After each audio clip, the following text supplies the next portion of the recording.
Hello and welcome to the Cinema Savvy Movie Podcast, the channel for film reviews, discussions and everything in between. I'm Chris Garner, joined once again with my co-host George Aldridge, and today we're going to be bringing you a review on the much maligned Terminator Genisys. But before we get into all that, we're going to have our week in movie news, as well as later in the show we'll be bringing you our usual segments of film fights and our recommended movie. So why don't we just jump straight into the movie news then? So George, what have we got first? The first thing we have is Jurassic World is on fire, literally. It has now overtaken Age of Ultron to become the highest grossing film of 2015. And I think that also puts it at about 6th or 7th place in the all-time grossing. So that number's only going to get higher, so God knows where it's going to finish. But it's pretty awesome. Yeah, I mean, Jurassic World, it's unstoppable at the minute, and every time, we talk about it recently, it's just breaking record after record, and you said it's the highest grossing film of this year, so has it overtook Fast 7 as well? Oh, sorry. Oh, I've got that one completely wrong. It's overtook Avengers 2, so how the hell did I forget about that? Yeah, so it's second at the minute then. It's second worldwide. It's first America, if you know what I mean. But I mean, even if it just, I think it will probably remain at second place now, because I think that Fast 7 got something like 1.5. And I'm not sure if it'll quite reach that now because I think with all like we've had Terminator come out and we'll have Ant-Man coming out as well, so I think that will kind of make Jurassic World like dwindle off the top five or whatever it's on at the minute. But I mean, even that, I mean, what an achievement! Like no one saw that coming. Like people thought it was going to make 600 mil, 700 mil worldwide, and it smashed that within the first weekend and a few days after that. Yeah, I think with this, it's got a very good chance of taking on Fast 7 because Fast 7 came out when the Avengers did, so and that's kept growing. I think I don't know if it can get the 200. It's probably going to get another 100 by at least the time Ant-Man comes out. I'm thinking over the long term it could hit it by early August. If it's going to do it, I think it's probably going to be about 1.45 total, but still, that's an incredible achievement. The day that a dinosaur movie grosses more than a Marvel film. Like, wow. Like, but yeah, good things for Jurassic World. I know we've had our differences on opinions on it, but people love that movie. And then going into our next bit of news, we've had first few glimpses of some pictures of Batman v Superman: Dawn of Justice. A few of the shots in here were sort of stuff we've seen before, like from the trailer that came out, stuff like that. But we did get a few new shots. Notably, the one I want to talk about is Jesse Eisenberg as Lex Luthor, and yeah, I'm not too hot on this picture really. He kind of looks like a hippie. He's in a sort of a turquoise polka dot shirt with like a cardigan over the top and like this wacky parted hair going on. Now I don't know if that's gonna like be throughout the course of the film he loses his hair because there was that picture tease, wasn't there, of the bald Jesse Eisenberg? Yeah, he's already been revealed to be bald, and we all know he's going to be bald anyway. So Yeah. it's one of them. Are they going to try and do a this isn't Khan type bullshit with his hair? I don't know, but he just kind of looks like he wants to be Kurt Cobain. Yeah, totally. And I mean, other pictures. I believe that it was a few days since I've seen the pictures, but I believe there was one of Bruce Wayne with Wonder Woman. Yes, this is what's kind of not sold me on it, but this is boosting my fears straight away. The shot is like a replica of like a famous, the first meeting between them in the animated series, and it's like Zack Snyder's very faithful to source material. It's the exact same shot, Mm. and it looks awesome. I mean, you can't really judge a film off like one pitch like that, but it's kind of the right sort of sense of you kind of see Bruce Wayne in him. I thought that looked cool, but I think gearing up to Comic Con week with stands get bits and bobs of pictures, and I think they'll get a trailer. Yeah, definitely. And another sort of picture that came out along with it was the Entertainment Weekly cover, where we got our look at the DC Trinity together. We had Batman on the left, Superman on the right, and Wonder Woman taking centre stage. And we've already had the picture of Gal Gadot as Wonder Woman. Looked very much like Xena Warrior Princess, but this was lit a lot more brighter, and you could see a bit more of the colours on it. From the picture alone, I'm still not convinced she can carry the part of Wonder Woman. Like you see Batman and Superman on the cover, and you're like, yeah, that's that's Batman and Superman right there. But for me, she's going to take the most convincing, that I see her as that badass, and hopefully the film does show that. Um, but yeah, what did you think of the Entertainment Weekly cover? I think I'm more that picture they released last year was very dark and very Zack Snydery, and I Mm, thought this one kind of makes Wonder Woman look very traditional yeah. to a sense. So I was kind of liking that. What I don't like is Batman on the left. Not because he's Mm, on the left, but he looks incredibly confused, and it's because there is a incredibly bright white background behind him, which really doesn't suit it. I mean, yeah. I know it's only promotion, but on every single Dark Knight Rises poster you saw, it was dark. On every single cover, it was dark. Whereas this bright white is like Entertainment Weekly, renowned for having creative control of their photo shoots, and it's another one that's backfired. Yeah, and maybe he's looking confused as well as to why Wonder Woman's like in the middle of the cover when it's just called Batman v Superman. I mean, Batman should always be centre stage. Come on, but no, I agree with that. It's not the most flattering pose, but I just blame that on the framing and the lighting because we've already seen what he looks like on screen from the trailer, and he looks fantastic. So Oh yeah, he's going to be a badass. I cannot wait, and I think at Comic Con, then we're not going to get it, but it will get leaked, and I will see it. I think they're going to show a clip of their fight. I see. I think they're going to keep the fight under wraps. I don't think they're going to want to open with that or show anything from that. I don't know. I could see not like 20 to 30 seconds. I could see like a punch or two at least, Yeah, because there's a few descriptions in the article where there's a very big fight, i.e. Zod level. yeah. So it's going to be interesting to see how they do it and where they do it. So I don't Mm. know if it's going to be at Gotham or in Metropolis yet. But I don't know. I don't think it was the best of photo shoots, unlike the other cover they've just released. Yeah, Deadpool, like, Fox looks like it's doing everything right with this. We got two pictures. We got the Entertainment Weekly picture of Deadpool, and we also got. It's not a set photo, but we've seen shots from the set of this particular scene. It looks like the one that was from the leaked test footage that came out on the highway chase, and the costume's just perfect. It's right off the page. It's everything you want from a Deadpool film, and February can't come quick enough because I now that it's been confirmed that it's R rated and we've seen the costume, it's perfect. They brought Ryan Reynolds back. It seems like they're doing everything right so far in my book. So yeah, two thumbs up from me. Yep, well, definitely. It's good to see him properly on screen, and like the terrible X-Men Origins part. Oh yeah, It was good in the first bit of Origins, but the second stuff was stupid, and I think there's going to be jokes made about how bad it was, because obviously they've redone the time continuum for X-Men yeah, still. But the Comic Con stuff looks awesome. I think we're guaranteed a trailer there because they've been filming it since about February time. So I assume they're probably hitting post production about now or just finishing off the first load of filming. and a trailer around this time would be perfect. I mean, it's the summer season. It's the kind of time where everyone's excited for these kind of films. I mean, we're getting Ant-Man as well, so everyone's still very much in the superhero mood. Yeah, I think regardless of what it is, even if it's sort of a short separate little piece with Ryan Reynolds in the Deadpool costume doing his Deadpool shtick, and that's not used in the film, I think that'll still be fine. And I think when you see this film, they're going to do some really creative marketing with this film. Yeah, I mean, on Twitter he seems very in character. He sent a tweet out. There's something like, my 6-month-old daughter just wrote me, uh, just drew me a picture. He goes, it's horrible and disgusting, but I'm gonna have to put it on my fridge anyway. Mm. And it's Yeah. like that's a very Deadpool quote. Yeah, and we saw like the first picture when they revealed the costume where he's lying on the bear rug in front of the open fire, and it's perfect. They're doing everything right so far, so yeah, really looking forward to the finished movie or a trailer or whatever we get. Yep, it's gonna be amazing. I think that's definitely gonna have a centre stage at Comic Con. Oh yeah, Fox has the potential to win it. and people love Deadpool. He's like the rock star of like Comic Con, really, isn't he?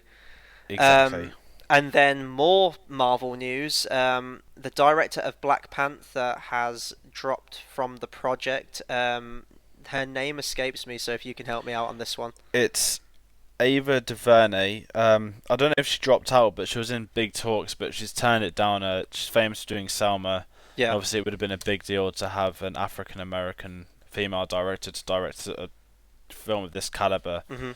There's nothing said about her dropping out. Maybe she didn't want it. Maybe she wants to do something else. We don't know, but it's a bit of a shame because that had some good tracking towards it, and Salma's meant to be amazing.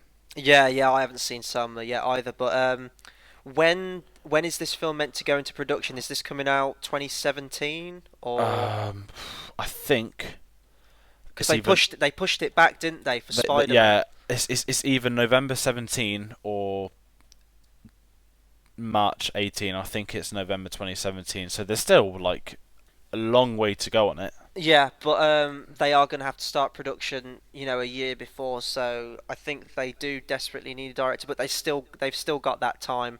And we saw what, well, we haven't seen the film Ant-Man yet, so we could see the signs of it being bad. But the whole production problem with Ant-Man, where they had really limited time to find a new director, and they've done it, and it's coming out later this month.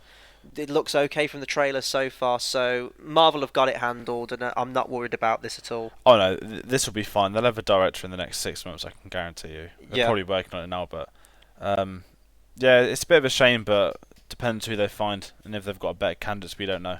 Mm.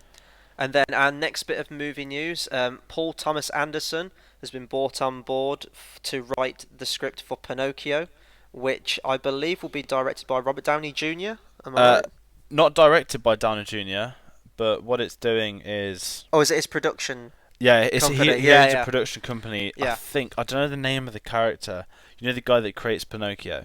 Geppetto, That's the is one. it? Yeah. That's who Downey Jr. will be. Which Right. he's been linked with this for a long time. So if finally seeing it come into life, it's going to be cool. But it's going Uh, to be very creepy. so this isn't going to be like a Disney live action one, Oh, it like Disney. is. Oh, it is. It is for the Yeah, yeah. Disney one.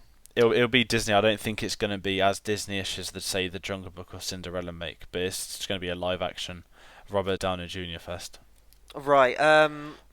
I'm hoping with Paul Thomas Anderson they kind of go like darker with it, because if you watch the original Disney Pinocchio, it's one of the darkest Disney films ever made, and the novel is as well. So I think they could. I think it will still have that childhood whimsy to it, but if you're bringing on a writer like that, you've got to bring him on for a particular reason. Yeah, I mean he's not afraid to go dark as well. He did it in There Will Be Blood. I mean Yeah. some scenes of that were like nasty dark, but Mm. I think they haven't got a director. But to me, it's very odd that they'd have someone of that caliber writing and not directing. So I wouldn't be surprised if he eventually got the director's role. Yeah. But I think him and Downey Jr. get on. He was meant to be Inherent Vice and couldn't. So they've clearly got a working relationship, which is probably helping it. Oh, definitely. And then our next bit of movie news after that, more people dropping out of projects or leaving them. J.K. Simmons and Michael Keaton have both dropped out of the upcoming King Kong prequel Skull Island. We talked about this a bit before, but we think that there might be some reasons here surrounding that they're recent Oscar winners or Oscar nominees, and perhaps they think that they're better than this now or something like that. Yeah, I wouldn't be surprised. I mean, we'll get into it later, but J.K. Simmons in Genesis did not go well. J.K. Simmons Oh in no. Whiplash went amazing. Hmm. Michael Keaton in RoboCop was terrible. Michael Keaton in Birdman was amazing. So I don't know. We don't know if it's because of this. Maybe there's some filming conflicts. I don't know, but it's a shame because I was really looking forward. I mean, Tom Hiddleston in it, yeah, that's okay, but he doesn't bring the interest that Simmons and Keaton do together. No, and Hiddleston's still all signed up for this, isn't he? He's still Yeah, he's all still the go going ahead for on it. it. But yeah, Michael Keaton obviously with Birdman, he made a sort of resurgence with that. I mean, that film was very much sort of tailored to his own career, really.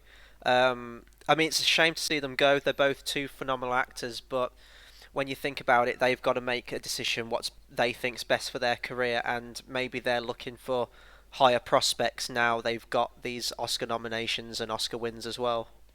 Yeah, I mean, I don't blame him for looking around, and the, people are going to want them now. That's the thing, and they're kind of gathering the interest. So I Mm. think it's for their own safety. Whether the film's good, we don't know. It could be bad, but it's just that safety rig, and it's probably a bit lighter on their schedule. I mean, not in like a nasty way.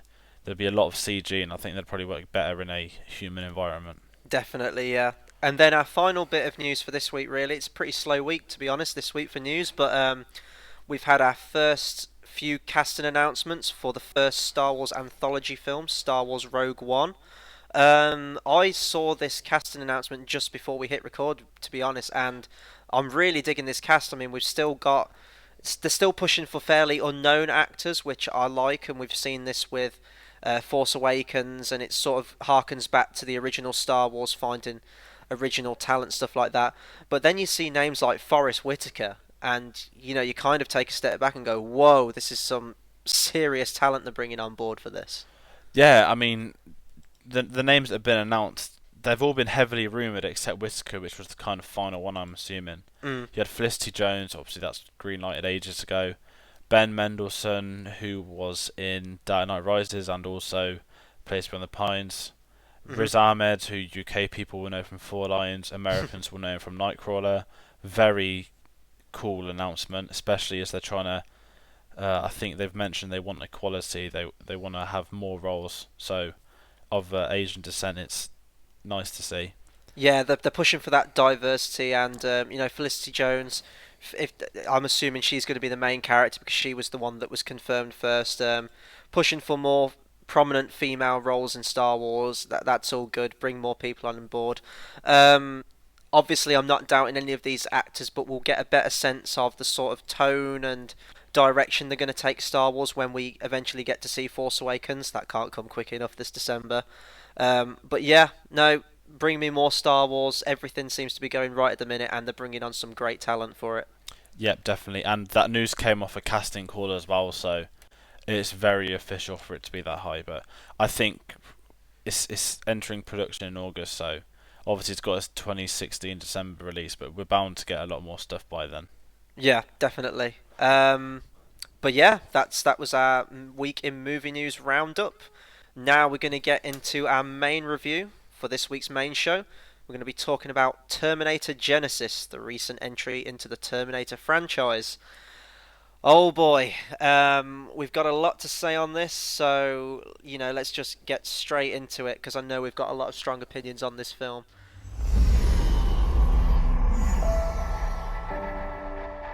I look at each of you, and I see the marks of this long and terrible war.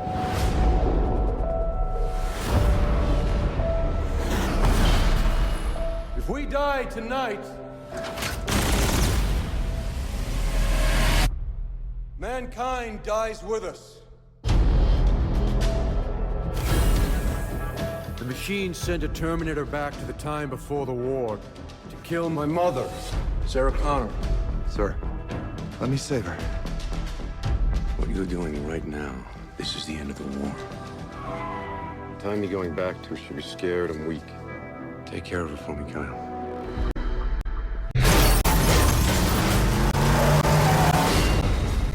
Come with me if you want to live! Now, soldier! I want to start off with your thoughts going in because obviously the whole history of production with this was all over the place, and I'll get into that in a minute. But I'd from the trailers, I did have a negative attitude with this one, but when I got into the cinema, I sat down, I kind of had a long sigh, and when the film started, I thought, you know what, I'm going to give it a chance because it might surprise me. I don't know if you went in the same attitude as me. Um, well, when the film got announced, I was kind of excited that they've announced Arnie. Yeah. They've announced Emilia Clarke, one of my favourite Game of Thrones characters, or Daenerys is, sorry, not her. Mm. So I was on board with them. Then it was Jai Courtney, like, Yeah. So it was hit and miss, and obviously Jason Clarke, who I like from a lot of films, Planet of the Apes being one of them. Mm-hmm. So I was kind of excited, and then there was this awesome poster where it kind of moved into the sand, or like a Terminator face. It was building up, and then the first trailer came, and I was like, no, fuck this. This is going to be horrible. Yeah. And, it's a horrible film, but going into it, the first trailer was bad, and then the second one spoiled the whole film. Mm. And then apparently there was a third one, which I haven't seen. So I kind of knew what I was getting myself into. I was just waiting for the critics just to confirm it for me. Because I went in with the lowest expectation of the low, I mean. Mm. I can't remember the last time I went into a film this negative. Mm. It must have been a long time ago. And then my prediction was right, this film was horrible. And I sat down the first few minutes. I love seeing the sort of futuristic enslaved stuff, Mm. but it was incredibly similar to the opening of Days of Future Past. I felt with the way the camps are set. I know the old Terminator films have done it, but I felt like I'd seen some of it before. But then it just got worse and worse. Yeah, well, kind of what you said there just summed up my entire thoughts on the film. I've seen it all before. I mean, I don't quite get who this film was geared towards, because you look at the I guess the best comparison you can bring to this film is with the modern Star Trek reboot films, because it's a lot of that parallel timeline, and the original still kind of happened, but they're pushing for very much a new narrative, a new take, new spin on the series. But if you're going into this as a hardcore Terminator fan, there's no way you're going to come out of this and enjoy this film. Like, it seems impossible. And if you're going into it as like a new person, fresh to the Terminator franchise, I think you're going to be pretty lost, because the first 20 minutes of this movie basically relies on the fact that you've seen the original Terminator film, and even kind of bits of Terminator 2 as well, like with the whole T-1000 in it and stuff. But going back to your point about your attitude going in, like, my expectations were pretty low as well, but I still kind of sat in the cinema when it started off. That Paramount logo came up at the beginning, which, by the way, really quickly, the noises it was making when like the stars were whooshing across the logo really reminded me of Transformers. And to be honest, I may as well have been watching Transformers for how good this film was. But yeah, no, I sat down, I thought, you know what, I'll give it a chance. And you're right, for like the first maybe 10-15 minutes, it wasn't great, but I was like, okay, I was like easing back into it. I was like, I can see what they're doing here. I'll give it a chance. And then after that, there's a point in this film where, and this isn't a spoiler because it's sort of in the trailer, they retread stuff from the 1984 film. After that bit, when it starts getting into its own plot, that's when it all starts falling apart. Because one thing I will criticise about this film is that the story, and especially the script, are incredibly weak. And there's parts where the direction, I think obviously Alan Taylor directed a few episodes of Game of Thrones. He directed Thor: The Dark World as well. Considering the budget of this film, I mean, I'm just checking now. I think it was done on a budget of, yeah, like 155 million. Usually, you see the money on screen, and you can justify that, like, yeah, that budget is clearly what you've seen on screen. It feels really small budget. It almost feels like a TV movie with like subpar special effects in it. It's just crap. One thing I want to say is you talked about Star Trek and its reboots. I've got Yeah, a massive issue with this. yeah, go for The, it, man. the past few years, you've got to this stage that everyone's seen it. They want reboots. X-Men, very intelligent way. Star Trek, incredibly intelligent. Didn't piss off the fans too much until the second film. Yeah, Then I looked at this shit. You've had the soft reboot. You've had Mad Max, where they've put it in the continuum without fucking it up. It's been very easy to do. There was a second film that came out this year, which has literally just gone out of my mind a minute ago. Jurassic World. yeah, That's it's essentially a reboot, but it's a continuation, and it doesn't wipe out the good one that everyone loves. yeah. Even Mad Max as well. Exactly. This completely fucks with the two good ones, and it is an absolute piss take. Yeah, and you know what? I don't know if you were the same as well, because obviously you've mentioned that it's been ages since you've seen Terminator 3 and 4. But it was driving me insane in the film, because I was sitting there, I was thinking, okay, which films are canon? Which films are actually part of the series? Because they were doing some things with the time of when the date of Judgment Day is meant to happen. I think in this film they say it's 2017. And then I was thinking back and I was like, well, in Terminator 3, I think it's 2004 Judgment Day happens. So are we taking out Terminator 3? And then in Salvation they say a date where Judgment Day happened. And 2017, I think, is when Salvation's set. And that's, you know, Judgment Day's already happened at that point, and people are living in it and trying to fight through it. So I was like, have they took the last two out of continuity, and this is sort of the third film? It was just a mess. It's just a mess, and I was sitting there the entire film trying to rack my brain around it. It's sort of like the X-Men franchise, how convoluted that got, until, as you said, Days of Future Past steps in and just corrects everything to the point where now it can move forward and do its own thing. And even towards the end of this film, I'm not getting into spoilers right now, but it sort of tries to end in a similar place to Days of Future Past, where they can do what they want now. But even then, like, I don't see an outcry for it, and how good this film was, I almost hope it doesn't get a part 5 or a part 6 or 7. No, I'm hoping this franchise dies with this because they're just trying to. It's a film. It's similar to Fantastic Four. The only reason they've made it is because they know they're going to lose the rights. So they're like, "Oh shit, we're going to lose a little bit of money if it's a hit. Let's just milk it." And Fantastic Four, it's not milking a franchise. They just want to reboot. Whereas this, they're like, we're going to have a trilogy. So they sequel bait throughout the entire film, and it's just adding to how awful it is. It makes it overly complicated when it doesn't need to be. They could have played it down with the time travel stuff incredibly easy, like what X-Men does, like what Star Trek does. This tries to do too much, and it just doesn't pay off at all, and it makes it worse, and it just destroys the franchise. And I mean, if you're gonna watch them in a row, you're gonna start so great and be loving it, and then it's just gonna go down, down. And if you're doing a 5 marathon though, you're gonna finish that night, and you're gonna be like, what the hell has just happened? Yeah, and for as much as bad people talk about, as much as people talk about how bad Terminator 3 and Salvation is, I can still remember bits from those movies. Like, there are parts of those films that I love. Like, I talked about this in the Terminator 3 review with when I did it with Tom. The ending to 3 is beautiful, and when Terminator 3 really comes into its own towards the end. Salvation, there's bits of that I can remember. Even the bad Terminator films have aspects to them that are good, but this one, like, we were talked about this before we even hit record. The credits hit for me of this film, and I was still in the cinema, and there was parts I'd like forgot the movie I'd just seen. It's so forgettable. It's almost so generic of an action movie, and just as a film in general. It's so paint by the numbers. The story's just formulaic. There's just nothing. There's no joy from any of the acting. None of the action astounds you, so you can't even look to it just from an action perspective.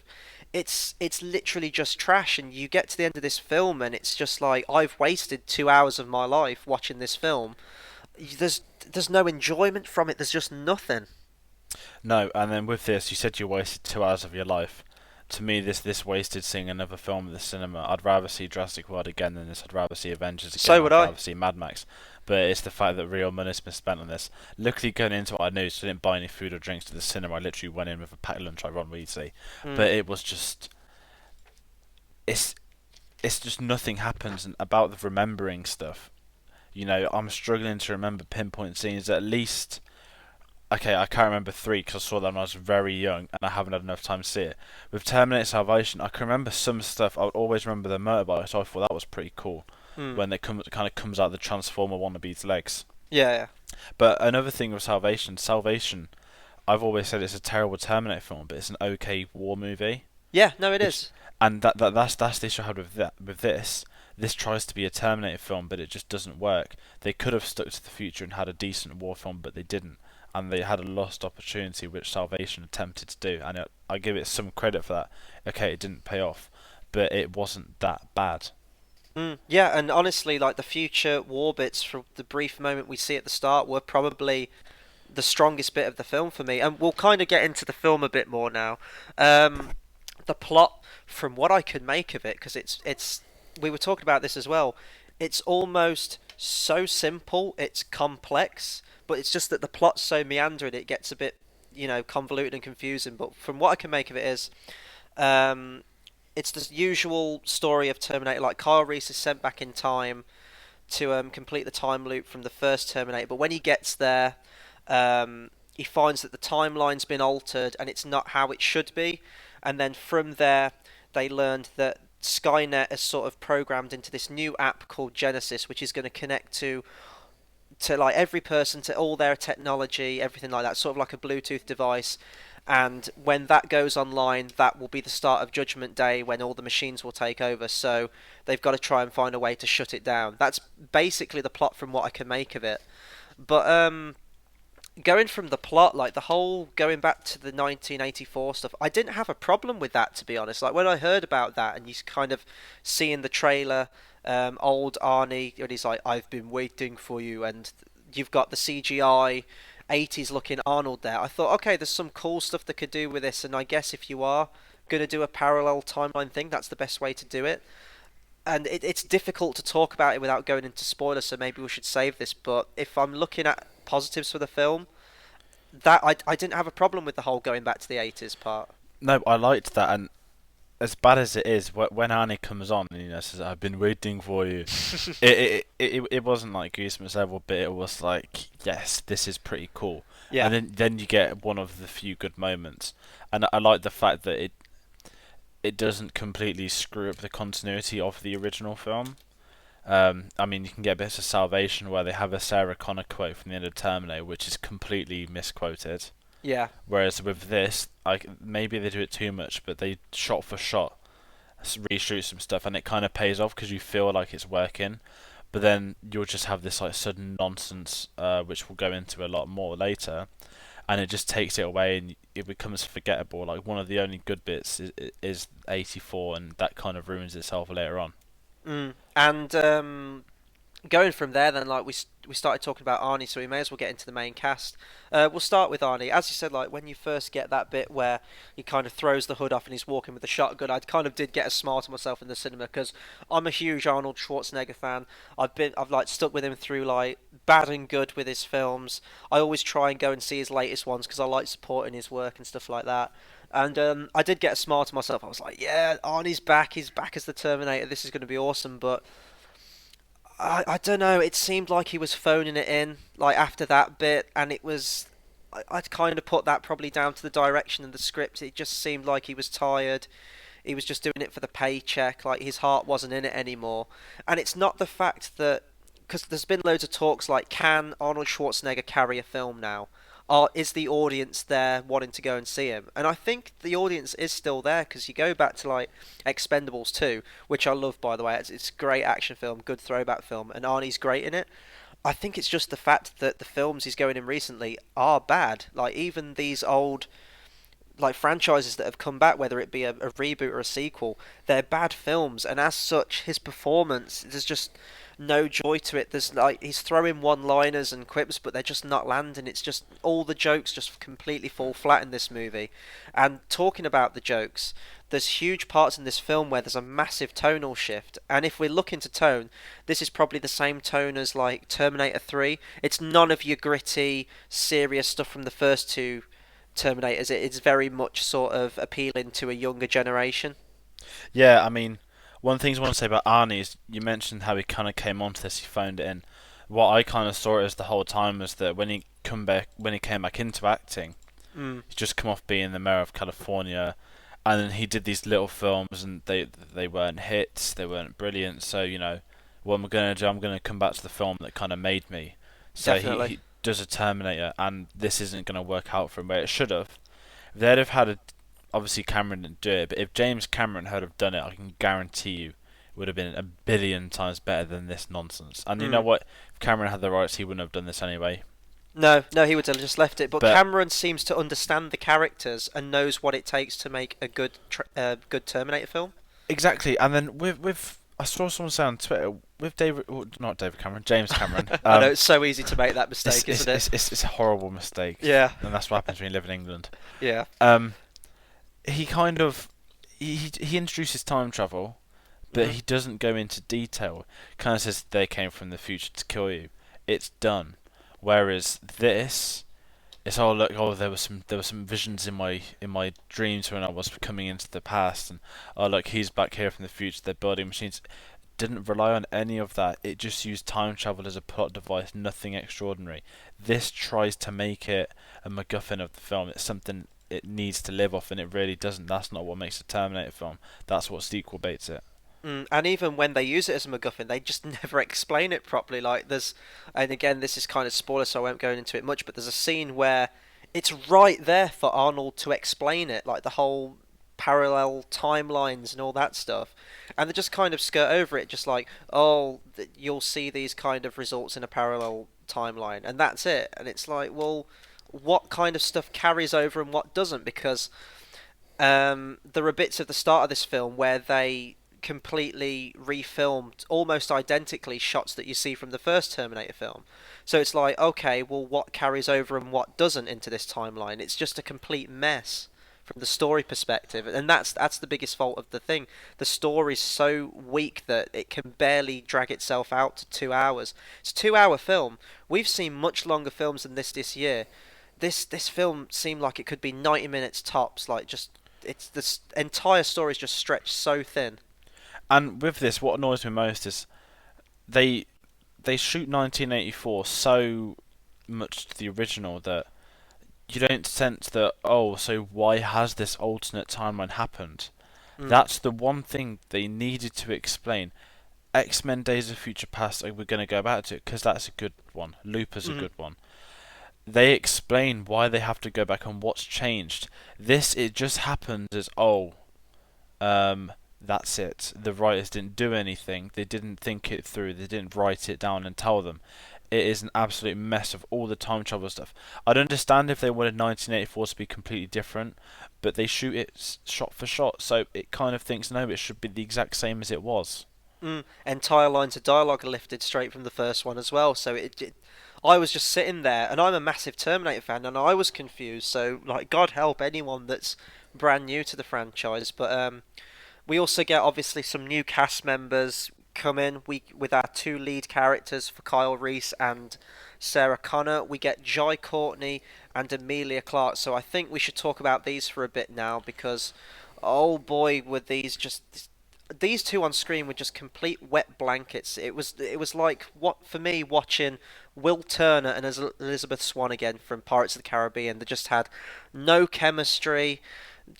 They were bland. There was no personality to them. And you go back to the original Terminator, and Michael Biehn and Linda Hamilton were fantastic in that film. And even though they'd only met for a few days in the story of that first film, you believe that they fall in love by the end of it. Whereas this one, it's just like you get a scene where Jai Courtney kind of sees her undressing, like the shadow of her undressing, and it's just like completely based on, oh, she's hot and I'm destined to fall in love with her and we'll just hook up by the end of the film. Yeah, and what you're saying about the Pirates of the Caribbean, I'd say it's an insult to Pirates of the Caribbean. That's how bad the chemistry is. I mean, Jai Courtney is a wooden plank with a brain and eyes and movable limbs. Yeah. Like Emilia Clarke, I know we've got very different opinions when it gets to Game of Thrones, but as someone that could have been a Sarah Connor, she could have been all right.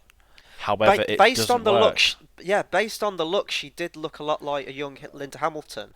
I will give them that. And when you kind of saw like the first images come out, where she's like holding the gun and she's like got the black tank top on, you kind of go in, whoa, okay, maybe she could pull this off. But then she just starts talking and she's just terrible. Yeah, it's like the first line, like, come with me if you want to live. I think that a bit works, but it's when there's then a scene in the car, you're kind of like, okay, we know what we're going to get.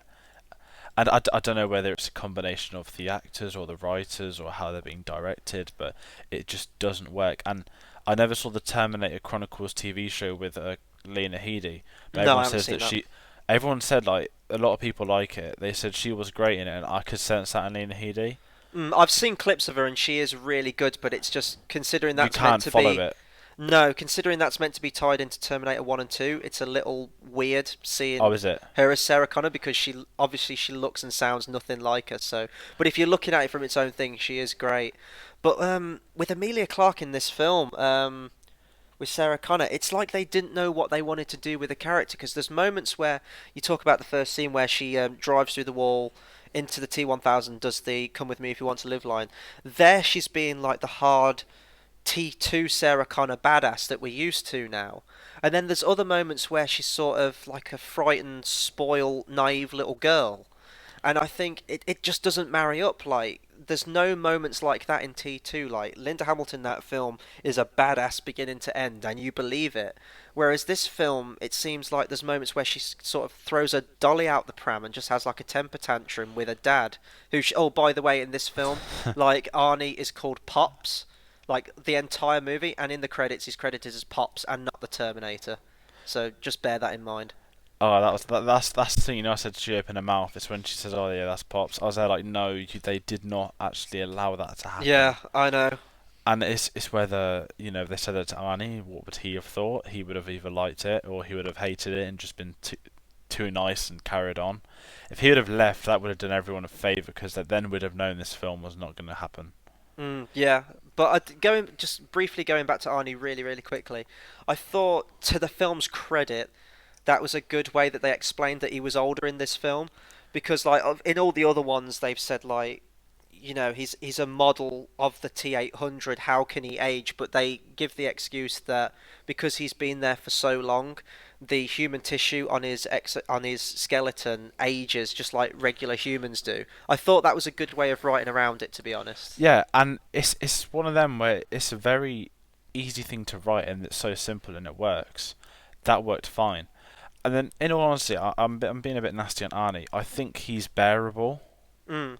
Some of them, I'll go back to the wood later on, but with Arnie, that he has his moments, and not the horrible recycled one-liners, but there's this scene I'll go on in a lot more detail later where you see the Terminator in him, Yeah. and it's pretty cool and it's what I wanted to see, but then you just get too much of the smile or Oh whatever it is. man, and they repeat that twice in the movie as well. I cringed the first time, and I just wanted Three. to walk out the second. Three. Three? It's it 3 times? God.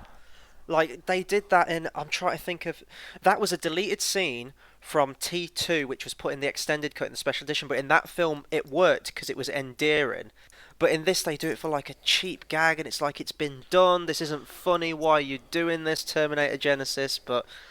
Anyway, the last few cast members I kind of wanted to bring up briefly. It's very difficult to because a lot of them play into the spoilers, but we'll do the best we can. Is Jason Clarke as John Connor? We've got J.K. Simmons as a supporting character. I can't even remember his name in this film. He's J.K. Simmons, and we've also got Matt Smith briefly as well. So if we get into Jason Clarke, because honestly, if I picked like one of the strongest things from this movie, it would probably be Jason Clarke because, god damn it, he was trying.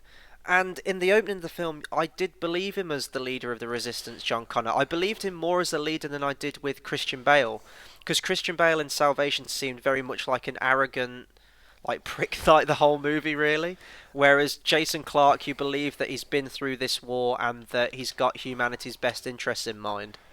Yeah, and I like Jason Clarke, and my issue is nothing personal. My issue with this is that he did all of that in Planet of the Apes last year.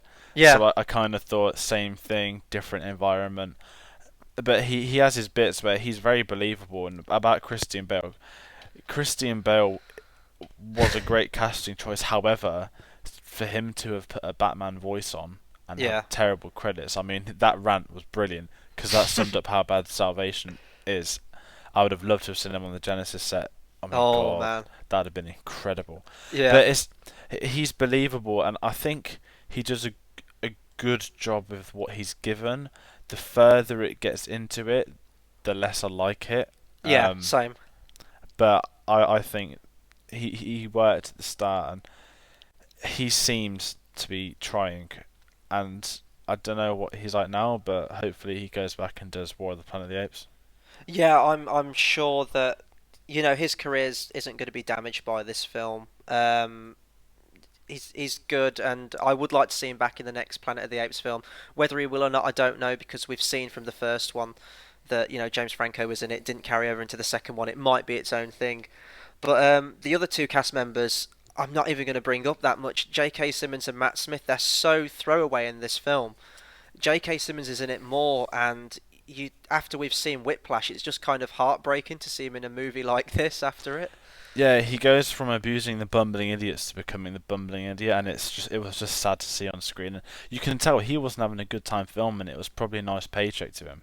And then he's just like dropped halfway through the film. Like, he's a recurring character all the way through the film, and it like hits the halfway point, and then his character's just gone. But like, we don't see what happened to him. It's clearly sequel baiting. But he doesn't actually do anything. No, he doesn't. If you look at it, he's this isn't really a spoiler, but it's them. That's all he does. He doesn't actually do anything to the plot. I know you've kind of said this about Star Wars 1-4 of Qui-Gon Jinn, but he does something that at least affects Star Wars. J.K. Simmons does absolutely nothing, and it's really sad because I loved him in Spider-Man, love him in Whiplash, and he's normally great with everything he touches. He gets the best out of it, but this just doesn't work for him. And there's Matt Smith. I'm not a fan of Matt Smith. I say it from the start. No, same. I used to love Doctor Who. Then when they rebooted it of him, it kind of hit you that I'm too old for this shit. Yeah. He's too nerdy. And then when they announced Matt Smith's going to be in Terminator, you're like, he hasn't got the build for a Resistance fighter. He's got that sort of skinny robot-y look, so like, he's going to be a Terminator. Not saying anything, but I'm right again. Yeah. And he's in it for like, I think he's got, take away some stupid holograms, there is 2 shots of him in the film. Yeah, and I think he gets probably, well, he gets a few lines towards the end. I'm not going to get into spoilers, but really, it was just completely pointless casting him. Like, this could have been anyone. You could have got anyone for this role.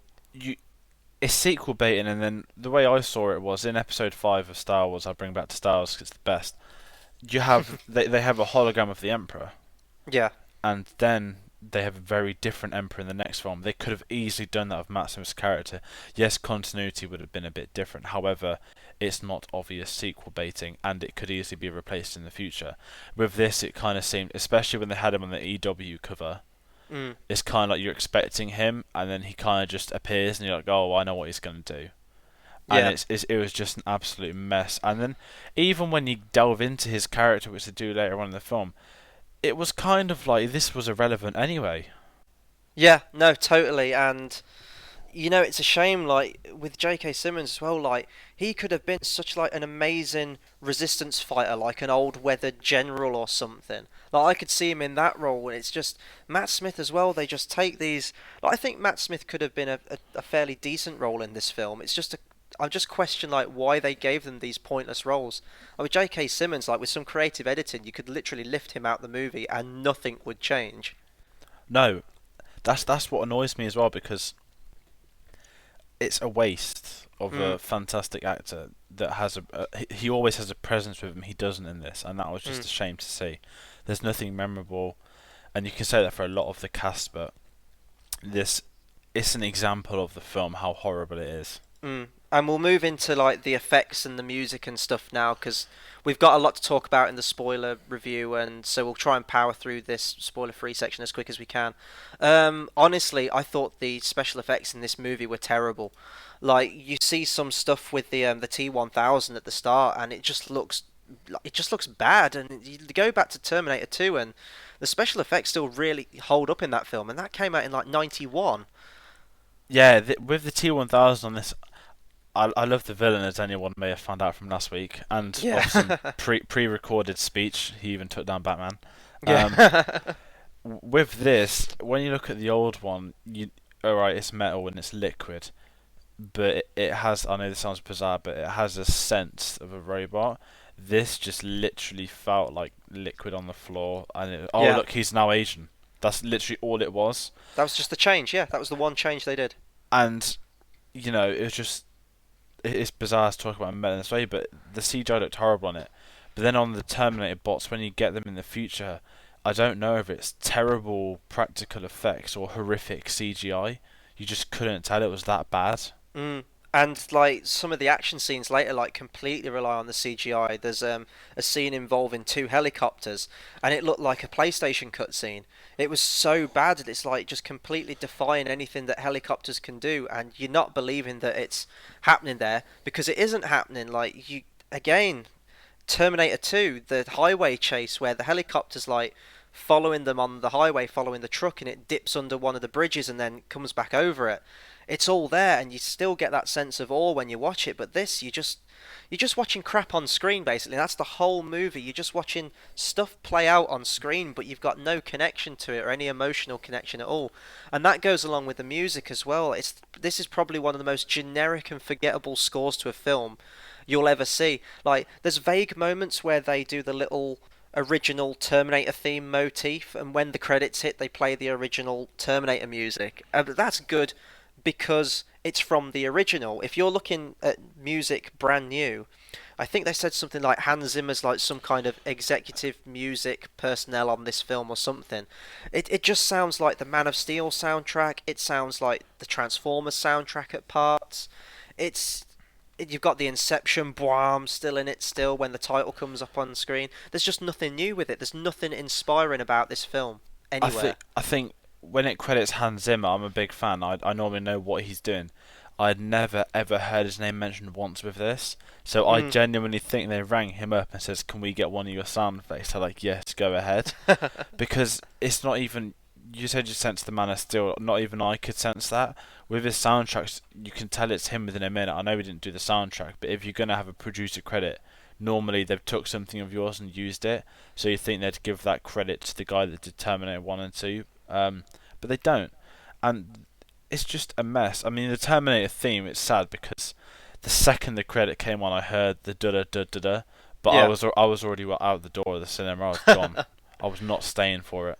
See, I just kind of sat dumbfounded in the cinemas, like what I'd witnessed. But I thought, well, it's the original Terminator theme. I might as well just stay and enjoy it. But we'll go into our overall thoughts after our spoiler section, I think. So, if you've seen Terminator Genisys, and obviously you want to hear what we have to say for spoilers, stick around. If you haven't, I almost want to say don't go and see Genesis because I don't want this film to make money. And I think if you are interested in seeing it and you're a Terminator fan, I'd say like wait till it comes out on DVD or it hits Netflix or something. No, don't watch it on any formats. Don't watch this film. If you haven't seen it, stick around because we're going to show you why you should never see it. Yeah, that's true. Again, like I'm a massive Terminator fan, and I didn't even want to see this film. So I think if you're a hardcore Terminator fan, you probably won't want to see this film anyway. So yeah, let's just get into our spoilers then. We'll kind of do cliff notes of the entire movie if you've seen it, and or just bring up points that we noticed in the film. So first off, we'll kick off with the intro of the film. We talked about it a little bit, the whole future war and stuff, and we get a moment where Kyle Reese, Jai Courtney's character's talking to John Connor, and you saw the film before me. I was sat in the cinema where I got your text, and I was talking to you, and you said, there's a scene coming up involving house building or bricks or something, and then I had to let you go because the film was starting, but I just burst out laughing when it got to that bit. You can go into more detail though, because Oh you my noticed God. this yourself. So John Connor's just given this. It was a kind of actually well edited speech of where it's happening at the same time, and then it cuts to him and Kyle Reese in the in the corridor, and then it's like, yeah, this is the day it all ends, and they're all cheers, and you kind of feel it, and then Mr. Wooden speaks, and it's like, oh yeah. Although he wasn't born like before Judgment Day, he's kind of sitting there like, I'm gonna build my parents' house, and I just started like smiling and laughing. I was like, A, you're not gonna build a house. B, you don't even know what your parents' house was. You were dead. Oh, sorry, you weren't dead. You weren't alive, and it was literally the most so bad. It's not. It's so bad. It's good in a bad way. Not like a Batman and Robin, which is great fun. This was just horribly funny. Yeah, it was like, I'm gonna build a house and I want to raise a family, and it was like the most generic sort of like war speech you could think of. And then he just asked John Connor what he's gonna do. He says like, a beer would be nice, and it was I laughed at that. Like, this was the kind of bit where I was into the movie, but you're right, it was so generic. And like after that, we see T-800s driving trucks. Like they're doing it to get into like the Skynet. Actually, is it Skynet that they're taking down? Because he says that they've got two missions on the go at once, doesn't he? And they've got to try and take down the headquarters or something. And they sneak into the compound by like hiding in the back of a truck driven by a T-800. It's so bad. They Phantom Menace it. One of them Yeah, is they do. doing like, oh yeah, we're gonna take out the communication center, and that happens as they're all about to die, because I've never seen that happen on screen before. Yeah. And it was kind of like, okay, but then I just said, when it's like this Terminator, it gives you the point of view of the Terminator, and it says not operational, so they lay down the guns, they obliterate it, but then everyone inside the truck is alive and on machine guns and stuff, and you're like, what the hell? And then I'll admit it was a half cool action sequence, but it was so stupid. Like, these are machines. They build robots. They can build its own driving truck. They wouldn't have trucks in the future, let alone a soldier driving it. Seriously, imagine if you're like, I don't know, some cargo's coming in and there's a bloke in a lorry. Oh no, it's actually the army. Like, what the hell? Yeah, it was stupid. But there was one shot I liked in that future war bit. It was where John Connor and Kyle Reese are running towards the camera with the explosions behind them in slow motion. That bit was pretty cool, and the music was building. It was like one of the only moments the music shined through. But after that, they discovered the time machine that, and during this part, 80s Arnie has already gone back in time. They find this, and again, this was where I was on board with it. They do that quote that Carl Reese was told to memorize in T1, where when he's going to go back and meet Sarah and he's got to relay this whole thing to her so she can understand and try and come to his way of thinking and believing about the future war.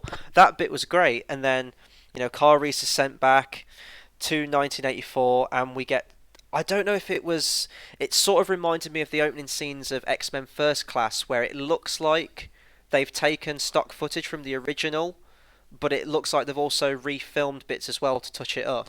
Yeah. It is very convincing how they did it though, because there were moments where it felt like I was rewatching an upscaled HD version of T1 again. Some of it felt too perfect, and to be fair to their credit, they even used outdated CGI Yeah. to give the T1 effect, and it kind of builds into, you get that close up of the Terminator sweating and looking side to side, which it's never going to look like the 1984. However, it's on the level of like Tron Legacy when they CGI Jeff Bridges to look younger. So I thought that was pretty interesting. And then the fight scene and the only half decent quote of the film happens. Yeah, but there were other bits as well, like the shots. We get the shot where 80s Arnie walks up to the punks, and there's that, like, the Bill Paxton character from the original. But the acting for them was terrible, and they were doing the lines for a minute. It just felt completely, like, stilted, like, acting. It was just so bad. And I was watching these moments, and I was like, I could be watching T1 right now and, enjoying it. But, yeah, then we get to the fight, and to be honest, the fight seemed very plasticky and CGI for my taste. Like, the CGI was really bad in that scene. And honestly, before that, the CGI on, like, the face of Arnie was pretty good. We'd already seen the signs of that in Salvation, when you get the sort of Arnie likeness cameo.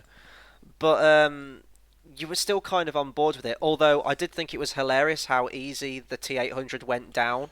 Like, Sarah Connor just takes one sniper bullet, goes straight through its chest and takes it out.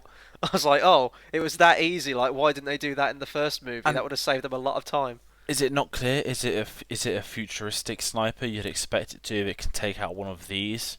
Yeah. It's a mess in itself, even that scene. Because the build up to that fight's cool, and then it just gets down from there. And they try and build up Sarah Connor by not showing her or anything until the truck, and it doesn't work because we all know it's Sarah Connor. Yeah, and then we get the scene where Kyle Reese is in the shopping mall again, same as the first one. We get exactly the same shot where he gets the Nike Velcro sneakers on from the first one, but the flip side here is that the cop he runs into in the first film has been changed with a T-1000 that's disguised like a cop, and then we get the usual T-1000 action scenes, and there wasn't many people in my screening for this film. Actually, there was like 3 or 4 other people maybe. There was a group of people behind me, and they were just like the sort of sea lion clapping fans that are just like the popcorn shoveling, anything amuses them. So like when you got the shot of the T-1000 getting shot in the head, and his kind of head rolls back, and then he slowly brings it up and the hole in the head regenerates, they were going, oh man, that's so cool, like, yeah, that's brilliant, it's wicked cool. And I'm like, we've seen that in T2, and that shot with the whole like regenerating of the head thing, they must repeat that in this film about 6 times. I was gonna say, in this film, the T-1000, he stops a lot. I mean, he's literally getting, oh, I've been shot in the face, I'm gonna chill for a few seconds, and then he comes back. But I will say though about that mall scene is, they hit one of the good jump scares is when it's that shot of him putting on the trailer, then it cuts to him in the booth, then the T-1000 kind of just like rips through him. Although in all honesty, the T-1000 would have killed him within the second they met. So it's some nonsense where they wanted the wood to carry on. But after that, it's sad because it's a great villain, and I wouldn't say the T-1000's bad in it. It just, the trailer builds up the whole thing as a T-1000 hunting them all down. So I'm kind of happy they actually didn't properly reboot T2 by having a T-1000 for the main thing. But the way in which they killed the T-1000 was just terrible. Yeah, it's like it's later on in the film where it chases them into sort of this like underground tunnel, and they must be under some kind of acid canisters, because Sarah Connor just kind of shoots up at the ceiling, and then like all acid pours down, it just dissolves it, and it's still trying to get her even when it's melting. But Arnie just kind of grabs it, holds it under the acid, and that's it. Then it's out of the movie. But what annoyed me with that scene is the T-1000 is a newer model of Arnie, so how can Arnie survive an acid shower, and the T-1000 can't? And it was kind of like they could have had a cooler, inventive way of killing the T-1000. And in all honesty, if there's a acid shower, the T-1000 is probably actually going to survive that. I mean, Yeah. if it can survive being frozen and obliterated into shotgun pieces, then I'm pretty sure it'd be able to like merge its way out of an acid shower. Well, that's what I was going to say. Like in the bit in T2 where he gets shattered from freezing, then you see the bits rolling across the floor in all directions, like it's got a mind of its own. Surely it could just roll, into the tunnel away from the acid and then just rebuild itself. It's just stupid. It was like, okay, we need to get the T-1000 out of the film because we've got another villain that we need to deal with later in the film. Let's just get rid of him with acid. And then after that bit, we kind of have a bit of downtime where we should get to know these characters, but it's all very awkward humour still, and like really bad dialogue and no chemistry from anyone. We find out that while all this has been going on, in the meantime, Arnold, the Terminator, and Sarah Connor have been building a time machine to get back to, I believe she wants to go back to the 90s, and Carl Reese convinces her to go to 2017 when Genisys is going to be going online. But I was there. I think Arnie says something like, all they need to make the time machine work is to get a CPU, and that's the one they needed from the Arnie that was sent back at the beginning of the film.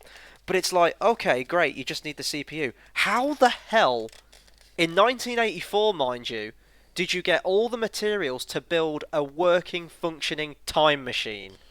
It's so stupid. It just summed the film that it was kind of like, oh, we have to do this. How do we do it? Oh, we'll just blab it. And Yeah. it's just repeated throughout the whole thing. Yeah, and it's just after that, like, he convinces her to go back, and then it teleports them to like in the middle of a highway, like, but they punch in the coordinates correctly, so surely they would be more precise of where this goes, and they end up like naked on the highway. And by the way, like a 4x4, like a Land Rover, just like drives straight into the back of Jai Courtney at full speed on the highway, and he just gets up like it's nothing. It's almost like he's a Terminator himself in that scene. Like it's stupid. It should have hit him harder. Maybe Yeah. maybe he couldn't have come back. Like Harrison Ford broke his leg, manned up and came back to Star Wars. If Yeah. Jai Courtney broke his leg, there'd be a fucking party on set. Yeah, like, actually, maybe that's the reason why Arnie didn't get to the coordinates on time. He was just kind of post up in traffic. Maybe he wanted that Land Rover to hit him and kill Or it him. was him that ran him over. Oh, that'd be amazing. Yeah. You know what I 'Cause- mean? It was just stupid. And honestly, I probably should have said this at the start, but this was the first Jai Courtney film I've ever seen. Like, I didn't see Die Hard 5, and I think he's been in a few other things as well, hasn't he? I've never actually seen them. I've just heard the rumours of how bad he is. This was the first like glimpse into that, and I believe everything everyone said. It was just sad. It's like I haven't seen his films, but I've seen clips of him out of films, Yeah. and it is nothing good. No. I think he was on Spartacus on TV, and they liked him in it. However, that's TV, not film. What's made me incredibly concerned is that he's going to be in the Suicide Squad. However, I mean, everyone's a bit nasty to him, but he probably knows he's not good enough for these big roles, and he needs the smaller roles, which he'd probably be okay in maybe 10 minutes of film. You could deal with it, but Captain Boomerang will suit him. Kyle Reese, everything is wrong. They have a big guy trying to play a small guy. He looks like he can take on not looks like, but he's built up that he could take down a Terminator in a fist fight. That's not who Kyle Reese is. There is one actor that could have played Kyle Reese, which is Daniel Broad, who would have been perfect. But he's a good actor. He wouldn't have picked this shite film. Yeah, and going back to that, like, I could imagine Jai Courtney have been playing like a new Terminator in this film, because he hasn't got good acting chops, but I think he could pull off the sort of emotionless robotic performance. Like, he would have been perfect for that. But for Kyle Reese, you talk about that he's built up as well. Like, we get the flash forwards and in the first film, and we see that they're all malnourished. Like there's hardly any food. They're always out at night. They're all like skinny, even the soldiers. So to see like this big like roided up, you know, soldier, like yeah, he's a soldier, fair enough, but in this context of Terminator, that's not how it should work. And then, I mean, after that, they get arrested by the police because they were naked on the highway. And then, I was talking about the tonal shift earlier. There's like a really brief, like 10, 20-second montage, like as they're getting their mugshots taken to the song Bad Boys. This made Now, me I love sad. this. Yeah, I love the song, but it's just, it comes right the hell out of nowhere. Like, the scene before was serious, the scene after's serious. It's like a really random moment where like blink and you'll miss it, but you just kind of sit back and question like, why was that in the movie? Like, it's so weird. It's one of the greatest TV themes of all time, and it should stay on TV for the show Cops. To Yeah. be used in a film, let alone a mainstream, big budget blockbuster film, they could have spent that rights on that 3-4 grand rights on better stuff, and it was just completely. You're right. It was completely displaced, and that's where you got the horrible second smile. Yeah, and after this as well, there was another like what the fuck moment straight after this. Um, as well as in the plot, there's like this really confusing plot line where there's a young kid, Kyle Reese, who's having visions of his older self, like parallel timeline self or whatever it is. And then Jai Courtney's older Kyle Reese is having flashbacks and memories of the young boy Kyle Reese. And like young Kyle Reese and his and his mum and dad are sort of watching an interrogation of older Kyle Reese through a two-way mirror. And the little boy like kind of turns around to his dad and goes like, he kind of looks like you, Dad. And like we see the dad, and he looks like Wayne Rooney, the footballer. Like he looks nothing like Jai Courtney at all. To the point where I just kind of went like, really, really? I don't know what likeness you're seeing because he looks nothing like him. Like it was just so stupid, so stupid. It was just completely wrong. The whole casting of him and Yeah, the it was. scenes, the little boy subplot was irrelevant. I didn't even know that he was having visions of himself. I just thought they had him because he's called Kyle Reese, which was stupid in itself. Because the first Terminator shows there are 3 Sarah Connors in a phone book. There's going to be more than one Kyle Reese in the future. Yeah. And, you know, it was just another pointless thing that if that kid's in the bloody sequel, then that's just ridiculous. Oh, he probably will be. He was even at the final scene. It's like he doesn't do anything. Yeah. He's irrelevant to the film, and it was just like, oh, just go home, just leave now. That's what I should have done. I would And never, ever yeah. sit for a film this bad again. No, and then, you know, I'll wrap it up quickly now, but then they're in the hospital and we get we get Dr. Exposition who comes in, and this is where we finally learn what Genisys is, where it's going to be this sort of new app that's going to go on sale, and it's going to connect all technology.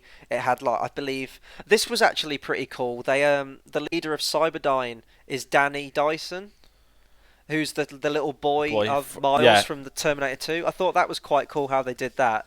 And I think he says something like they've just hit 1 billion users or something like that.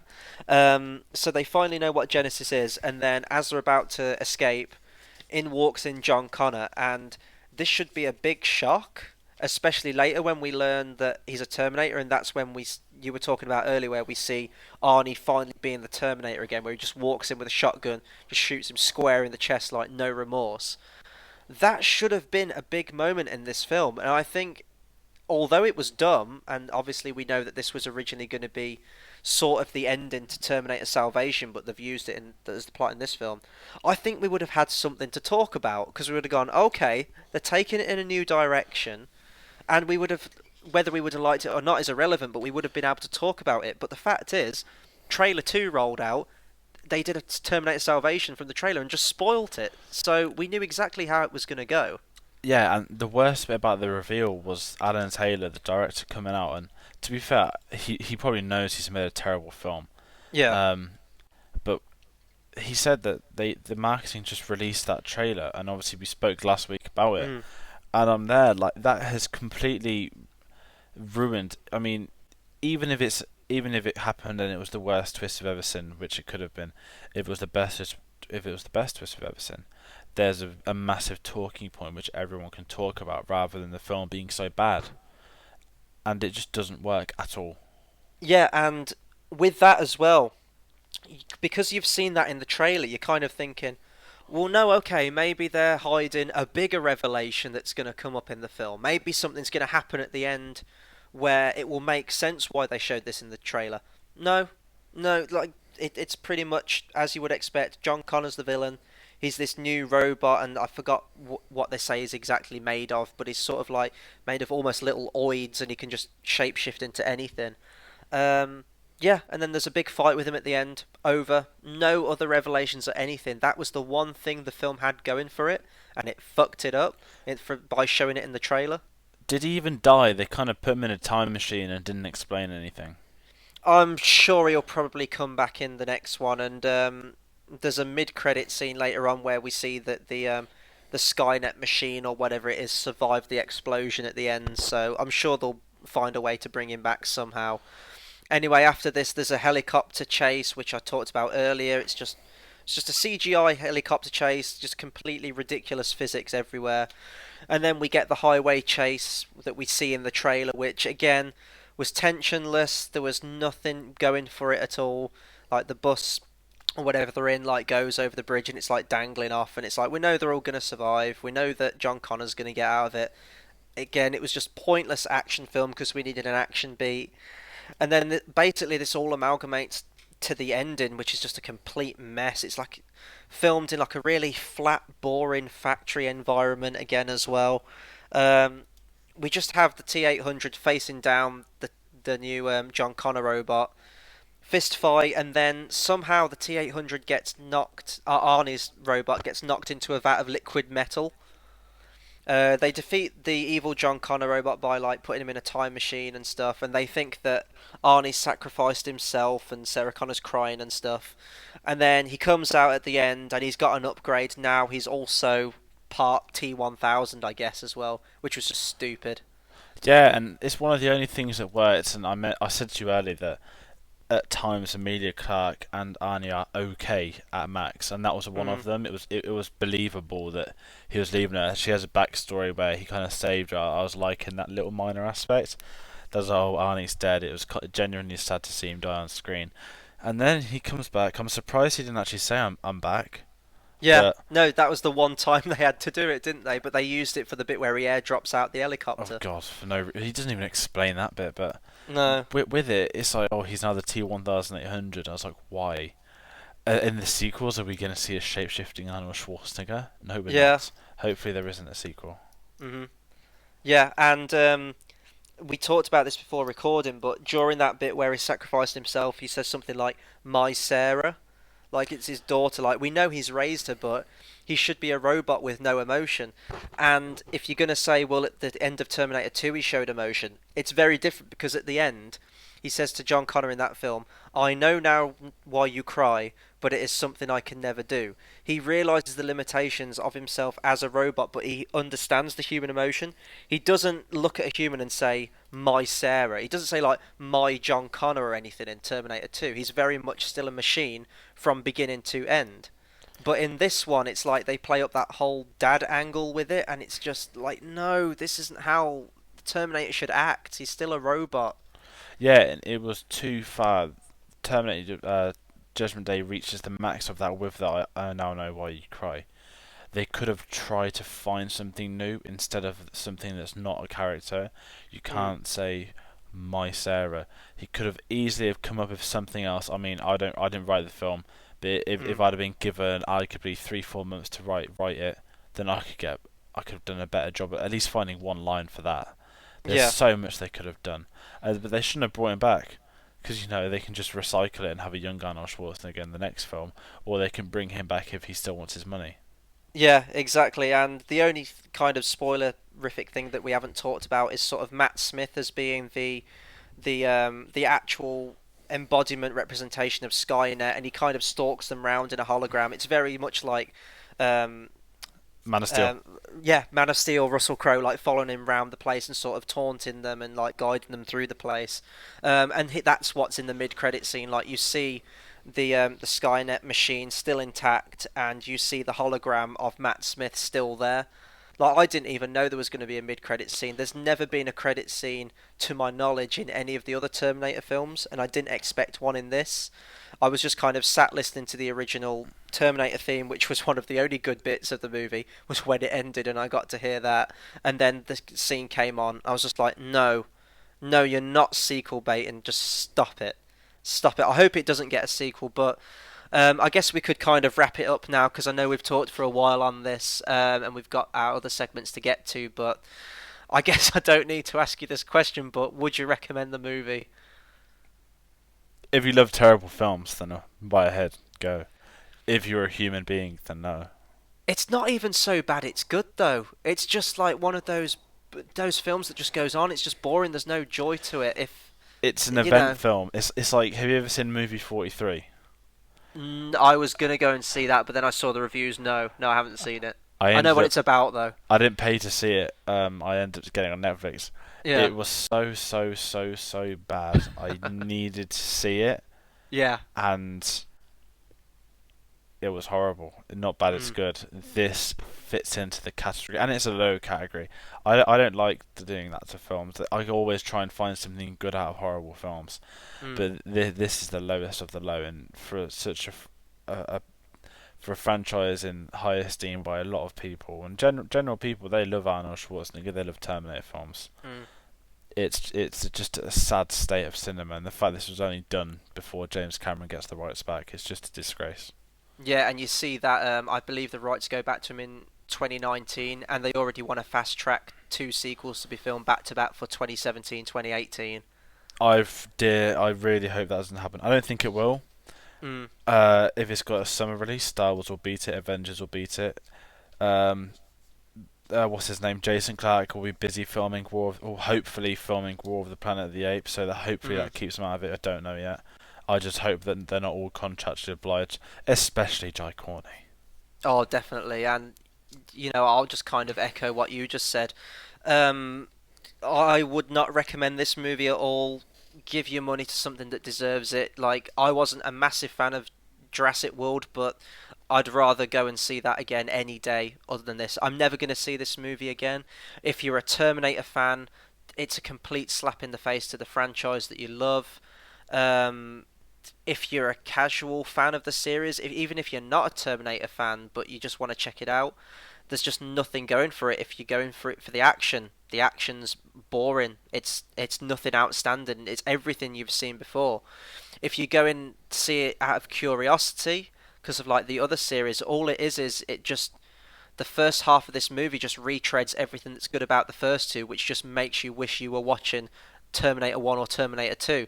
There's just nothing in the acting's terrible, the script's terrible, the story's bad. I always try and find something, as you just said, like redeeming in a bad film.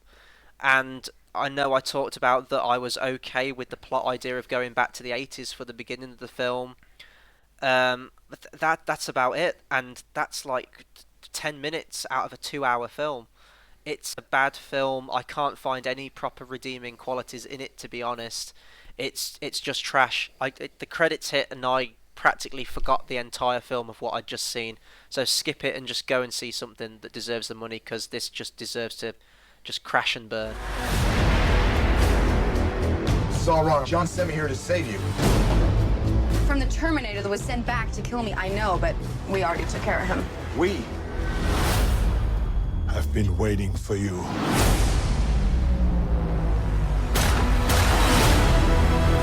The time John sent you to, it no longer exists. Everything's changed.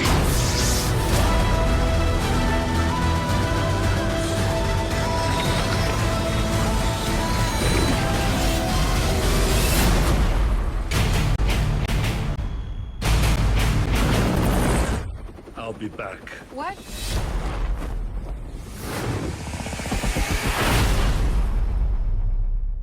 But yeah, now we'll get on to our usual segment of film fights.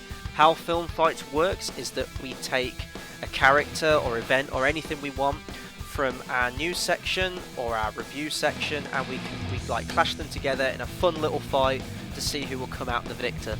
So, today, because this is going to tie in with the director of Terminator Genisys, Alan Taylor, who worked on Game of Thrones, we're going to put the same actress, Emilia Clarke, up against two different characters. We're going to have Daenerys from Game of Thrones versus Sarah Connor. In a fight, who would win? George, take it away. What are your thoughts on this? See, Daenerys has dragons, which is pretty cool. However, a sniper rifle that can take out a T-800 in 1984 is going to be able to take out some dragons, and it's going to kill Daenerys regardless. So I think Terminator has this, and for the sake of film, and to stop talking about Terminator Genisys, I hope you agree. Yeah, no, I completely agree, because, okay, we're not bringing in Daenerys' followers and servants and warriors and all that stuff. She's literally just Daenerys and her dragons, and I guess, to be fair, we'll bring Sarah Connor and her Terminator in, although I don't think we need to bring the Terminator into this fight. We've seen from Game of Thrones that she can't control these dragons. They'll either sleep, they'll fly away and leave her there, or anything. She's not a fighter herself, she's not particularly a great leader on her own. Sarah Connor, even Sarah Connor from Terminator Genisys has got more going for her than Daenerys has. As you said, sniper bullet, whatever. She can just sick the Terminator on her and she's done. Like, the dragons can burn the Terminator or whatever, it is still going to be, you know, a metal skeleton with a plasma gun. That dragon's gone, 2 shots tops, and then Daenerys will follow shortly after. So definitely outright winner, I think, for this week, unlike last week's much more heated debate between Spider-Man and T-1000. This is a walkaway, I think, for Sarah Connor. Yeah, Sarah Connor wins. However, I will add, I want Daenerys on the throne, and I do not want to see Sarah Connor on the big screen again. See, I'll disagree with you there on Daenerys. I hate her character in Game of Thrones, and to be honest, popular opinion, but I don't think Emilia Clarke's that great, to be honest. But anyway, that was this week's for film fights. Hopefully we get another decent fight next week. Next week should be interesting based on our main show, actually. But yeah, now we'll get to our final segment of our main show, which is recommended movie. How this works is that each week we alternate in choosing a movie that vaguely sort of ties into whatever our main review is for this week. Obviously this week was Terminator Genisys, and it was my turn to pick. So I was going to go with Dawn of the Planet of the Apes just to kind of complete our review from your choice last week, but I thought that's too much of an easy link with Jason Clarke. So I went with the screenwriter of Terminator Genisys, which I'm probably going to butcher this pronunciation, is Lita Calagridi, I think. Lita Calagridi. And I looked through her back catalogue of films, and I settled on one film in particular. I don't know if you've seen how many times you've seen it, if you've seen it at all. It is the 2010 film Shutter Island, directed by Martin Scorsese. I haven't seen it since it's come out, so it's going to be very nice to see it again, knowing the twist. Yeah, definitely. And I saw this film a few years ago, and when I saw the trailer, it seemed like it was an outright horror, so I kind of got it for that reason alone. But when I watched it, there was loads more to the film, and you know, Leonardo DiCaprio is my favourite actor working in the business currently, so I've definitely got a lot to say on this film, and it's just a solid watch, so I'm going to look forward to seeing this again. Definitely. But yeah, that was our main show for this week. We hope you enjoyed our Terminator Genisys review. We know we were building that up for a few weeks. Hopefully you enjoyed that.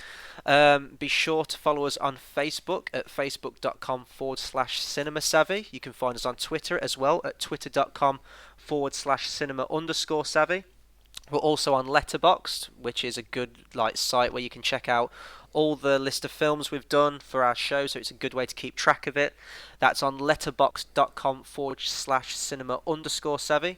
Be sure to rate, comment, subscribe, spread the word, all that good stuff, because the channel's growing each week, and obviously we're going to be bringing you more awesome reviews as we get the new summer movies come out. Next week for our main show, we're going to have It's not going to be a top 10 list, but we're going to have a kind of discussion, and we're going to go through all the Pixar films which will be in lead up to Inside Out. Obviously that's already out in the US, but we don't get it until towards the end of this month, so that will be a good discussion. It'll be good to go back, watch some of the old Pixar films again, and obviously join us Thursday of this week for our recommended movie film club show, where we will be reviewing Shutter Island. So until then, thanks for listening.